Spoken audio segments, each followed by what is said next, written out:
Hey guys, Luke here and welcome back to my Rugby League Live 3 crew mode with the New Zealand Warriors. Now in this episode we're going to be taking on the Canterbury-Bankstown Bulldogs first up, and obviously it is round 5 there. You can see we're on second in the ladder and we're actually going very, very good. I know, although we're in second, we're actually tied for first. We're still undefeated this season, so so far so good. An Auckland Lions title and an undefeated start to the season so far. So, nothing's going wrong at the moment. But take a look at this Bulldogs side. They actually got a pretty good side so far. Get to the halves. Blake Austin, like I said in the last episode, has done a swap with Josh Reynolds for Canberra. And the Bulldogs, you see Damien Cook still there in the hooker position, and Aiden Guerra on the bench is a very, very good side. And, just in general, they've got a very, very strong side, and it's easy to see why they did make the grand final last season. I mean, I played them in the grand final when I was at the West Tigers.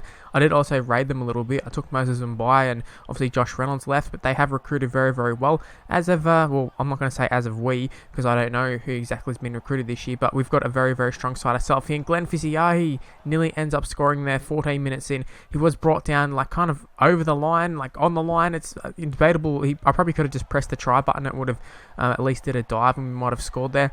And the Bulldogs actually did capitalise from us doing a shitty charge down. I probably should stop the charge downs. They don't work very well. I'm using them like midfield, where I should be using them if they're like close to the goal line or something. But yeah, we did survive. We did have to give away a penalty with Carter, but we did end up surviving, catching the bomb, getting a penalty of our own, as well as stripping the ball just there. And right before like half time, we're looking to capitalise on that strip that Townsend did. Unfortunately, it's going to be Brett Morris picking up an offload. It just hit the ground. It was a terrible offload. I think it was by Carter as well. So not the best of games by Solomon Carter, but it is Brett Morris who races away and scores. See him there with Josh Hoffman celebrating, and it's Hawkinson to kick the goal. And as the computer always does in this game, they kick the goal. So it's 6-0 at half time. And what should have probably been a 6-0 lead to us. I mean, we probably should have scored with Fisiahi. But yeah, we didn't get the job done, and the Bulldogs did. They capitalised. They were clinical, I suppose, is probably the word. Although they did get very, very lucky. But I mean, Brett Morris in space, you can't do much about that. But it is Fisiahi who weaves his way through, and that's what we want from Fisiahi. He did everything right before, except for getting the ball down. He took on the fullback, but just got tackled. This time he just beats everybody, and I'd say Fisiahi is very, very similar to Kevin Aguama. Kevin Aguama I used in the West Tigers. I found him to be one of the best players for us. And, he was a centre, I think, who I threw him on the wing. And he was so fast. And Fisiahi, obviously in real life, is super fast. I think he's playing Rugby Union right now. He's actually a fullback on the game. We're throwing him on the wing there. And he's actually doing a fantastic job. But it is 6-all at the moment. We do win a penalty. And we decided to take a shot at goal to try and give us a 2-point lead with 25 minutes left, something like that, 15 minutes left. 15 minutes left. Do the maths, yes. But we did end up missing. It was actually a terrible miss, and it goes back to what I said last episode. My goal kicking just isn't up to scratch at the moment, but just hang in with me. We will eventually get there. But with 5 minutes to go, a few inside balls, and it's Matty Moylan. Matty Moylan's just got to beat Josh Hoffman, and he does so. He goes for the corner, and he is going to score and potentially win us the game there. Matty Moylan, what a try that was. A few little inside balls there. It wasn't just Moylan's fantastic work there. It was actually predominantly other players. I think Ben Henry might have been one of them, got involved there. I mean, the initial break up the right-hand side where Vadavai was put into space was actually quite good, and once again looking to just sort of kill a bit of time and maybe even score a try here. The 80 minutes is up. We just got to take the tackle or score a try. Just don't give them the ball, and we've got the game won here. Mona Vadavai just taking them on. I decided to not really try and cut back inside. I probably would have done it before, but I feel like the AI is a lot better in the fence now, so they probably would have just made the tackle anyways, and I was like, maybe we can just palm him off, but obviously didn't work out that way. But nonetheless, we still win 12-6. It's a pretty good win for us, considering it was not a come from behind win. Well, actually, it was a come from behind win. What am I talking about? Definitely was a comeback from behind, a come from behind win. So yeah, definitely was a great win. We could have lost that game for sure. Bulldogs are a great team. And yeah, I'm just happy we got away with that one in the end there, because it kind of did feel like we got away with it, especially after we missed the penalty goal. I was thinking, oh shit, we just blown it. But yeah, we got the win, and that's the main thing. Moving on to the second game of the episode is the Penrith Panthers. Now, James Roberts at fullback, take note of him, and Cora Betty, like their backline is incredible. Idris is really good in this game. The only problem is their halves are not very good at all. But yeah, the they do have like a lot of good players. Shannon Boyd, I know, is very, very good in this, and I mean they've got a strong bench as well. So we're gonna have to watch out big time for some of these players from Penrith Panthers. I'm not sure how they're exactly like travelling, but they should be going pretty well, I would imagine. But yeah, James Roberts comes up with a huge tackle on Vadavai, like absolutely smashed him. A few tackles later, you throw this, and there is Glitch City right there. You see Jamal Idris is chasing them down hard. Matty Moylan's going to pick up the ball here. Actually, Zamani Vadavai picks up the ball. Moylan probably should have picked up the ball.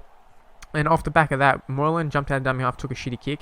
And yeah, we did make many meters from the kick and resulted in Penrith Panthers having a good set. They put up a bomb. It obviously hit the crossbar like you just saw, and thankfully nothing happened, because I would have felt a little bit dudded by that, considering the game, you know, was a glitch, plus they would have, you know, had a lucky try from hitting the crossbar. That would have been super frustrating. And it's James Roberts up against Glenn Fisiahi.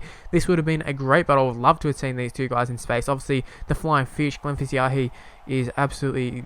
He's so pacey. He probably can match it with James Roberts. Not many people can. He's probably one of them. I mean, he was always talked about as being the fastest at the Warriors, when the Warriors had some absolute speedsters in Johnson and Kevin Locke and some of those guys. So Fisiahi, definitely a fast player. But this Vadavai, also a pretty fast player, at least on this game anyways. And he gets the ball to Conrad Harrell here. This is just a minute before half time here, and it was Harrell brought down. Now we're looking to try and pick up a try. McInnes jumps out of dummy half, gets to Ikahiufo, gets it to Pallavi in the lock position. Moylan gets it to Townsend, gets it to Sam Rapira, and Rapira throws an intercept. It's Paulie. Thankfully, it is Paulie with the ball there. Had it been I don't know, someone else, Dane Gagai or whoever else was in the centres there, or someone else, you know, that would have been game over right there. Actually, it wouldn't have been game over, but, you know, it would have been try time is what I'm trying to say there. It would have been very similar to the Brett Morris one. It was just, you know, it's a guaranteed try. We're not going to be catching him. Thankfully, it was Paulie up against Matt Moylan. So Moylan's obviously got the quickness over him. So that was nice. And at halftime, it was 6-0 to us still. We probably should have scored just then. We did pass a little bit too early to Sean Johnson. But I'm finding drawing and passing is a lot harder since the patch. And you can see we have been made to pay big time as we put in a really shitty grubber. And James Roberts picks it up. And like I said earlier, if you know, that intercepts we threw, found James Roberts, probably would have been a try for him. This time he does find some space. And he does race away and score. And yeah, that's a really, really nice try from James Roberts. And to be honest with you, up until that point, I didn't even realise it was James Roberts in the fullback position when I was actually playing it. And then I saw him. I was like, oh yeah, he's a fullback in this game before the Fan Hub updates. But is Fisiahi up against James Roberts yet again? And it's going to be very, very similar to the first try that Fisiahi scores. Just pinned the ears back and went for the corner. And he does have the legs to take on James Roberts. And he did find the try line. And then Sean Johnson kicks the goal. I think I'm starting to find my groove in terms of goal kicking. I'm not going to kick all of them, but I'm starting to find it. I'm starting to find the form. And obviously it was from the sideline. We had the wing going against us, so I was pretty happy to kick that goal. And they kind of blew a bit of a chance there. They probably should have drawn past. We did have a player back there to cover it, but who knows, maybe we would have got palmed off. You never know. But it was a blown opportunity, in my opinion, for the Penrith Panthers, and we have made them pay big time here, as Peter Wallace is going to race away and score against his old club, against his former club, and pretty much wrap up the game there. Well, it's not a try, it's not like a game-winning try, but it was a game-stealing try, which is really, really nice. I think it was Fisiahi who just did a little bit of stepping. I was actually hoping that we could just go around James Roberts again, but obviously it didn't work out that way. And but you know, Peter Wallace backing up in the middle there, so that was quite nice. And obviously we're going to get the win here. You can see we went for like a last-ditch sort of just, you know, bit of a FU try to the Penrith Panthers, but it didn't work out and didn't pay off. And you know, I didn't mention it, but Matty Moylan up against his former club actually had a pretty decent game there. Same as Peter Wallace. We had a few former Panthers at the club, and you know what? We had a really, really strong performance. You can see we are at the top of the ladder there. You can see on the right hand side of the screen there, as the Dragons, they won this game, so they must have lost in round 5, I would assume. And you can see we are still undefeated, the only undefeated side in the comp at the moment. 6 wins for 6 games played. So you know, we're feeling pretty good. 4 against still isn't as good as the Dragons, but you know, Dragons, no shame, they're going very, very good this year, and I wouldn't expect us to go undefeated the whole season, I'll tell you that much. Anyways, that's where the video is going to end. Hopefully you did enjoy it. If you did, make sure you go ahead and leave a like, smash the like button. If you're new around here, subscribe to the channel. You can follow me on Twitter at MrLuke and YT, Facebook page in the description below, and I'll see you for the next video. Bye guys.